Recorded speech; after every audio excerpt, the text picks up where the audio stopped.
दोस्तों ज़िंदगी में कोई भी शोबा हो, हार जीत मैटर नहीं करता। डिपेंड करता है आप लड़े कैसे हैं। कभी कभी स्पोर्ट्स में ऐसा हो जाता है कि एक टीम हार जाती है, लेकिन हमारी जो हमदर्दी होती है वो दूसरी टीम के साथ होती है। आप नेपोलियन की मिसाल ले लें, आप बल्कि मिसाल ले लें टीपू सुल्तान की। इंडिया पाकिस्तान में लोग टीपू सुल्तान को जानते हैं, आप उनकी मिसाल ले लें भाई। टीपू सुल्तान कैसे मरा, लेकिन हार भी गया, लेकिन आज तक टीपू सुल्तान ज़िंदा है। और मीर जाफ़र को हम कितने बुरे अंदाज से याद करते हैं। मीर जाफ़र वो शख्स था जिसने टीपू सुल्तान के साथ बेवफाई की और उसके बदले में उसके ख़ानदान को नवाजा जाता था।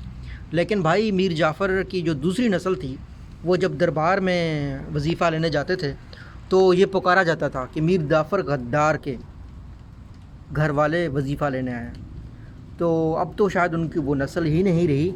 लेकिन भाई आखिरी डिपेंड करता है कि आप मरते कैसे हैं। फ़ाइट ज़बरदस्त करो यार।